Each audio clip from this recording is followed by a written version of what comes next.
That's pretty cool and pretty smart. I think a lot of people do that. I think a lot of people that are going to go out on their own, look at what they've been doing before, copy a lot of it, try to improve on some of it where they see some deficiencies. Did you see anything like that? Like, hey, we could do this better. I mean, you start talking about processes and it's, I start fumbling my words right away. It's not my forte. I love sales. The process has always been kind of my weak spot. Who'd you get to help you with that? So my mom. Yeah. My mom is who I put it on. She's very much like, she'll get it done. She might not be the best with like putting it all together and the whole strategy behind it. But if you tell her what to do, she'll do it. And I'm good at like knowing what the result is that we need. So I was very good at saying, hey, here's the result that we need. And then the team, because we had an amazing team. Like everyone cared so much. Everyone wanted to win. They would figure it out. So we empowered people to figure it out. And we had all the processes from before. And I encouraged them, hey, now make it better. Make it better. So I come a lot of like the encouraging and telling them, hey, here's the result we need. And the team really puts those things together behind the scenes. So a lot of credit to all the team. So, okay, $5 million first year. What does it look like since then? What have you gone through over those 7 or so years that you've been in business? Yeah, it was very similar to how now I'm seeing a correlation. I've never actually drew this correlation before, but it's very similar to how it was when I started knocking. Like we didn't do a ton more every year. It was like very much like a little bit of growth, a little bit of growth, a little bit of growth. As far as my understanding, we've grown every single year a little bit. And last year, so we went 5 million, probably 5 million again, 6 million, 7 million, 7 million again. Then we hit 8 million. And then last year we hit 13 million. Something changed. Something changed. So what changed? I'm not sure. Think. I really, I do know. I do know. What do you think it really was? Be honest.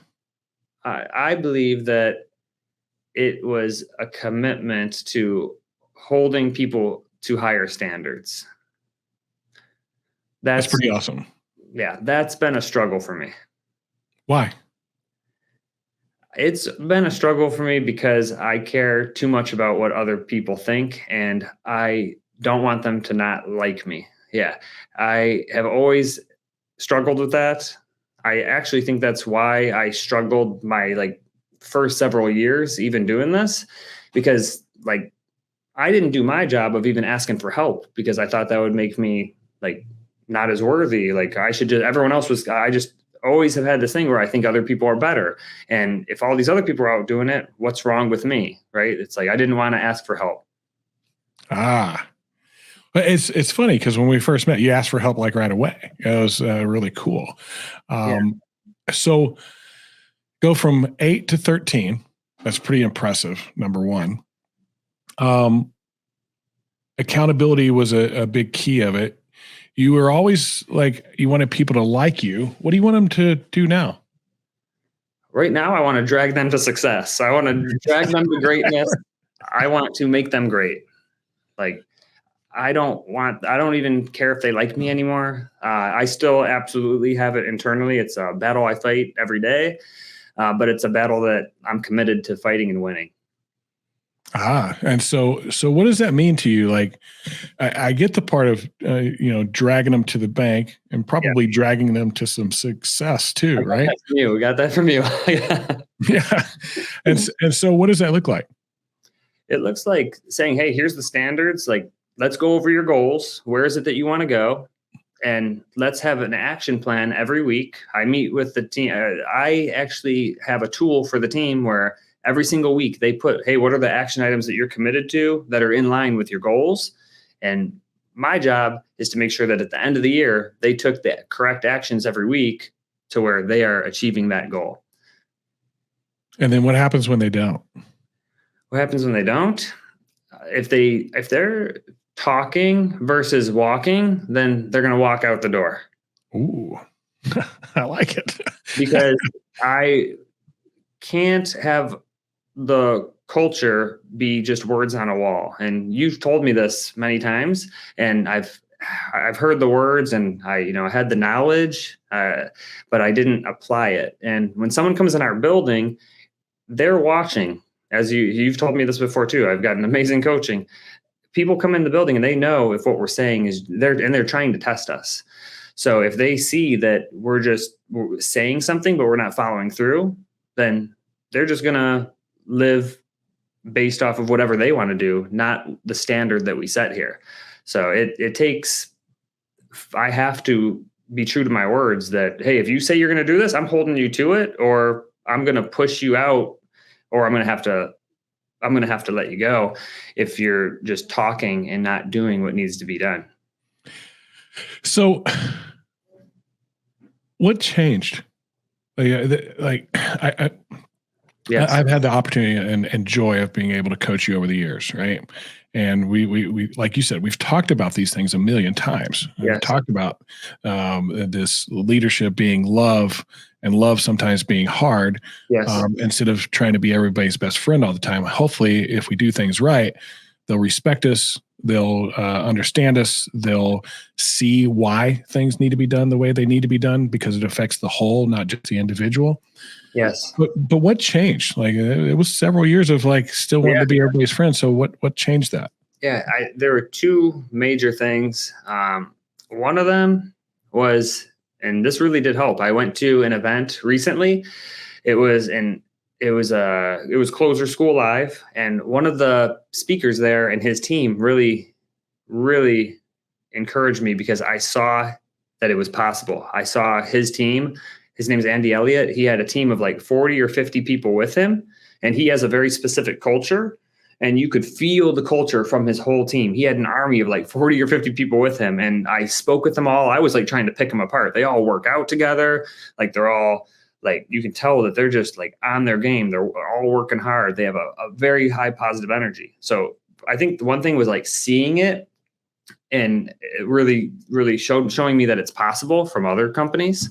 That was kind of the first time I saw such a electrifying culture that really, really excited me. And then the second thing was, I was just laying back. I was, getting ready to go to sleep, and I was thinking about my sister. I was thinking about people in my company that work for me. My sister works for me, just for context. Several other people here, and I was just thinking, and I was thinking about my age. I'm 33 years old. In 10 years, I'll be 43. Then I'll be 53. Then I'll be 63. Tom, how long are you going to keep holding all of these people back because you are not doing what needs to be done, because you're not holding people to high standards, because you're not dragging people to success? Dude, Tom, you're the leader. It's your responsibility to help these people be successful. And that really woke me up, those two things. That's pretty awesome. You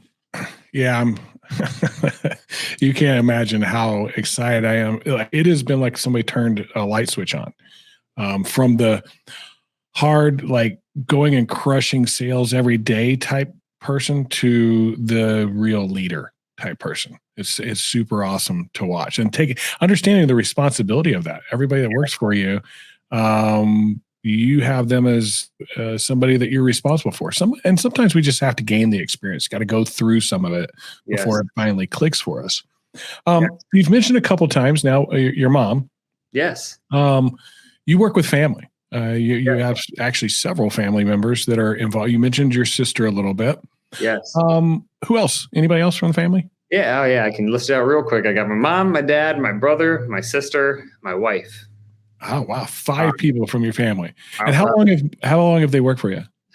Man, my mom worked for me even before Proliance, previous company, Rise to Heights. I mean, that was probably another 2 or 3 years. So 10 years for my mom. My dad was probably still about 8, 9 years. My dad actually got laid off with his company. They went out of business after he had been working there so many years. My mom came to me crying, oh my goodness, this happened. And literally I perked up. I'm like, opportunity, we need a production manager. And I was so pumped. And that's how I've always been. I always see the opportunities. And like one of the opportunities is, hey, if I can work with my family, like the thing that I do the most, I work the most. So I didn't really, man, I guess I did recruit my mom and my dad. That situation happened, but my sister and brother kind of just gravitated here. And my wife, I met her at Chipotle. I went in and I just instantly, I'm like, wow, like this woman's beautiful. I love her accent. She's cool. We hung out and, 10 years later, here we are. And what happened was a storm happened in a Mexican area. So I was like, oh my goodness, if I could have Claudia come out and translate, I'd get to spend more time with her. Conniving thing that you are, huh? So that's how we met and that's how we connected even more. That's really cool.